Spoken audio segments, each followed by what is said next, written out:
veja agora no Lance Total. Lee Edson chega no Flamengo e quer superar desconfiança. Lodeiro chega no Botafogo e quer estrear logo. E mais, filha de Bebeto dribla ciúme do pai e revela como deve ser o namorado ideal. Enfim, um sim, depois de escutar muitas respostas negativas, o Flamengo conseguiu apresentar um reforço de nome. Lee Edson chegou nesta terça-feira. O atacante vai vestir a camisa de número 31 no rubro-negro. A contratação foi questionada por alguns torcedores, já que o jogador encarou 3 cirurgias no joelho. Apesar deste histórico de lesões, Lee Edson garantiu que está 100% para acabar com essa desconfiança. Inclusive, já se colocou à disposição do técnico Dorival Júnior para o jogo de sábado contra o Náutico. Tô bem, cara. Fisicamente eu já vinha bem.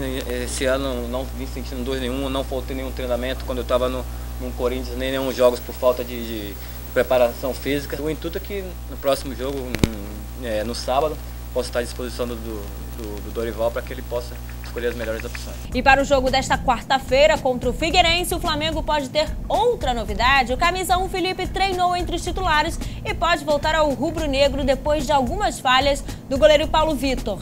Roberto Murat, é a hora e a vez de Felipe?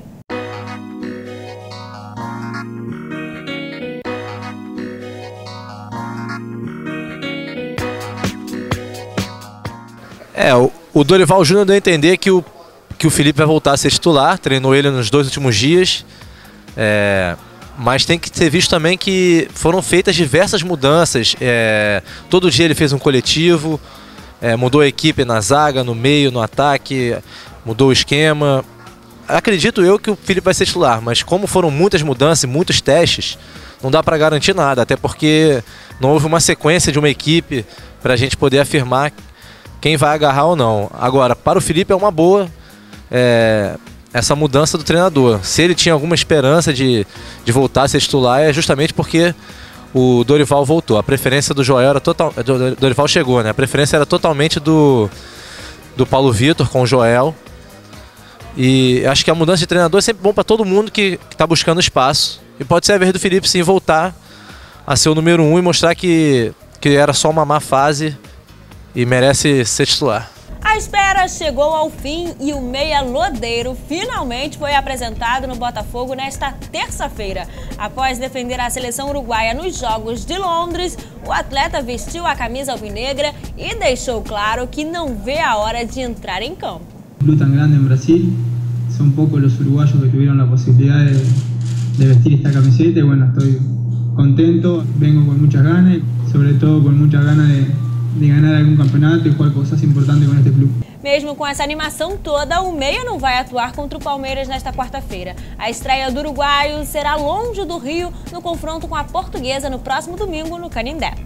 E a bruxa está solta no Fluminense depois de perder Deco e Wellington Nem com lesões musculares. O técnico Abel Braga ganhou mais um problema. O atacante Marcos Júnior, que estava cotado para substituir Nem, se machucou sozinho durante o treinamento desta terça-feira. Ele foi atendido pelos médicos e saiu de campo carregado. Chateado com as frequentes lesões no tricolor, Fred culpou a sequência de jogos.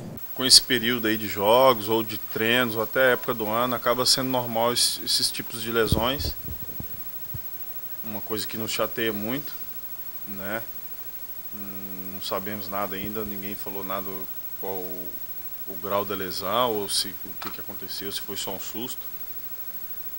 Mas o Abel não tinha passado pra gente quem que ia jogar. Ele falou que estava em dúvida de alguns jogadores, entre eles o Marcos Júnior. Mas se não der para ele jogar ou ir para o banco é uma perda grande, porque ele entrou contra o Curitiba, né? Ele e o Wagner, os dois fizeram a diferença para a gente. No Corinthians, o assunto é o ataque, que não marca gols há 2 rodadas. O reforço peruano Paulo Guerreiro chegou para resolver o problema e pode finalmente estrear nesta quarta-feira no Pacaembu contra o Atlético Goianiense. Tudo depende de Tite e Danilo. O meia não treinou hoje com dores na panturrilha e pode ser desfalque. Se Danilo ficar fora mesmo desta partida, Guerreiro fica com a missão de comandar o setor ofensivo. Eu fico muito atento à criação. Se o time não está criando, isso me preocupa. Bastante. Quando tu cria, às vezes não faz, tu vai fazer o quê? Treinamento específico. Foi o que nós estamos falando. Ou dá uma tranquilidade maior, ou dá um ajuste, uma modificação, se tem um pivô de área que conclui mais e ajustar a equipe. O gol ele é construído por 20 pernas. Pênalti ele é originado numa construção de uma jogada invariavelmente por atacante. Aí bate o Chicão, que é zagueiro. Uma falta na frente da área vai bater Chicão ou Douglas. É porque a equipe faz gol, não é um que faz gol. E porque a equipe não toma gol, não é um goleiro que não toma gol. Essa é a ideia. E na página do Lancenet, os torcedores do Timão estão votando numa enquete para escolher a melhor opção para o ataque. Até o momento, a Fiel está escolhendo Romarinho, Jorge Henrique e Guerreiro ali na linha de frente. Marcelo Braga, qual é a melhor alternativa para o técnico Tite?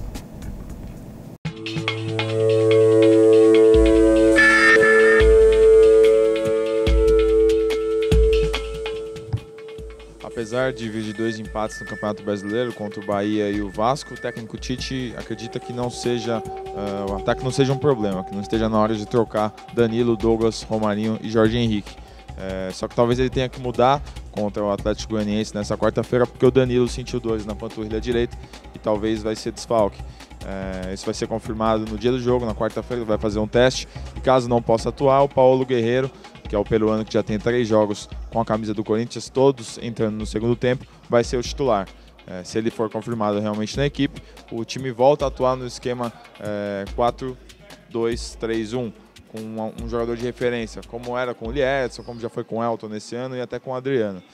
O Tite acredita que talvez seja a hora mesmo de mudar o esquema e voltar a esse time com a referência, com bolas cruzadas e tudo mais, mas ele não, em um primeiro momento, não gostaria de tirar as 4 peças do time. Como o Danilo está com esse problema de lesão, talvez o Paulo Guerreiro seja titular, por um acaso aí o time passe a atuar nesse esquema. Outra novidade contra o Dragão é que o Martínez, o argentino, vai ficar pela primeira vez no banco de reservas. Então o ataque aí do Corinthians, que não faz gols há 7 jogos, desde o jogo contra o Sport, quando o Liedson, que nem está mais no Corinthians, fez um gol, de repente pode voltar a balançar as redes nessa quarta-feira. O clima no Palmeiras não é um dos melhores. Depois de 3 derrotas consecutivas no Campeonato Brasileiro, o Verdão está na zona do rebaixamento. O time de Filipão tenta dar a volta por cima nesta quarta-feira contra o Botafogo no Engenhão.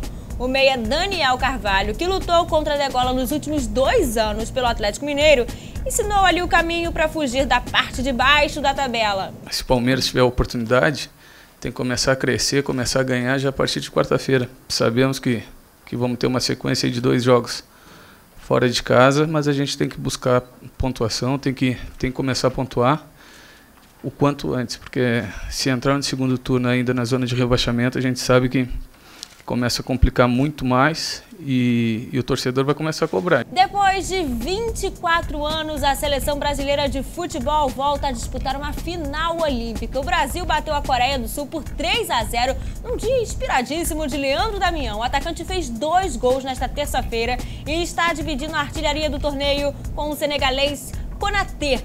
Na final contra o México, Damião tem a chance de alcançar Romário e Bebeto, que já foram artilheiros em Olimpíadas, olha só, com 8 e 7 gols, respectivamente. Decisivo em Londres, o atacante do Inter tem ofuscado muita gente, eu diria até que o Neymar. Bernardo Cruz, o Damião é o cara dessa Olimpíada?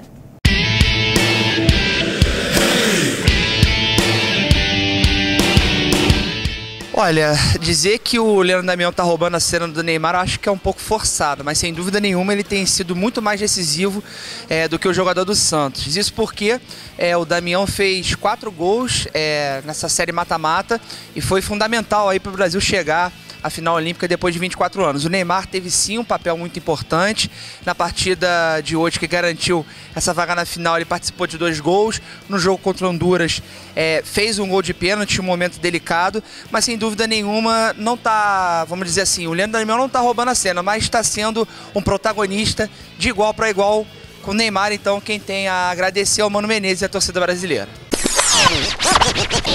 E por falar em Bebeto, os marmanjos dizem que o maior golaço do tetracampeão foi a filha dele, Stephanie Oliveira. A modelo de 21 anos é destaque de mais um ensaio sensual. Além de exibir o corpaço, a morena declarou que está solteira há 1 ano. Em outras ocasiões, a filha de Bebeto já admitiu que o pai tem ciúmes do trabalho e também dos namorados dela. Mas isso não intimida a modelo, que revelou o tipo de homem ideal para ela. Stephanie quer um cara simples, comum, nada de um colega de trabalho não modelo. Apesar do ex-atacante fazer jogo duro com a filha, Stephanie está disposta a ir à luta por um novo amor. Bom, vamos voltar a falar de Olimpíada agora, porque infelizmente a dupla de vôlei de praia Juliana e Larissa perdeu nesta terça-feira. As brasileiras foram derrotadas pelas norte-americanas Ross e Cassie por 2-1. Agora Juliana e Larissa vão disputar o bronze. Medalha de ouro nos Jogos de Atlanta em 96, Jaque analisou essa partida. Resultado inesperado. Inesperado porque Juliana e Larissa estavam preparadas para uma disputa de final, né, de medalha de ouro. E pegaram ali no contrapé ali essas americanas, Ross e Cassie, e elas são jogadoras já se enfrentaram, não sei, 15 vezes, acho que as brasileiras já venceram elas 17 e perderam agora aqui na Olimpíada. Uma infelicidade, mas eu acho que a Olimpíada, o mistério da Olimpíada é exatamente esse, é uma competição que acontece de 4 em 4 anos, isolada, com uma exposição muito grande e muito pontual, né? Então isso acaba que ela vai pegar nos seus nervos, né? E não imagino que nesse quesito aí de nervos e de emocionalmente dizendo, as brasileiras não estavam tão bem preparadas quanto as americanas. E chegou a hora de ver o quadro de medalhas. A China está em primeiro lugar com 34 ouros, 21 pratas e 18 bronzes. 162 pontos no critério lance. Os Estados Unidos aparecem em segundo com 30 ouros, 19 pratas e 21 bronzes, totalizando 149 pontos. Já o Brasil é o 23º com 2 ouros, 1 prata e 5 bronzes. No total, 13 pontos. No critério lance, você já sabe, o ouro vale 3 pontos, a prata 2 e o bronze apenas 1 ponto. Não deu após fazer uma ótima campanha na primeira fase em Londres e se classificar em primeiro lugar em seu grupo. A seleção feminina de handebol perdeu para a Noruega por 21-19 nas quartas de final e deu adeus aos Jogos Olímpicos. Alisson e Emanuel já garantiram pelo menos 1 prata para o Brasil. Eles venceram a dupla Plavis e Semens na Lituânia por 2-0 nesta terça-feira e agora estão na decisão do vôlei de praia masculino. Malheimage não conseguiu defender o título olímpico no salto em distância. A brasileira saltou 6,37 metros e ficou 3 centímetros acima da última classificada. A seleção brasileira de vôlei exorcizou seus fantasmas e eliminou a temida Rússia nas quartas de final por 3-2. As meninas vão enfrentar o Japão na semifinal para seguir em busca do biolímpico. E o Lance Total termina aqui. A gente se despede hoje com as imagens de Brasil e México, os finalistas do futebol na Olimpíada de Londres. Nós voltamos nesta quarta-feira, a partir das 11h30 da noite. Até lá!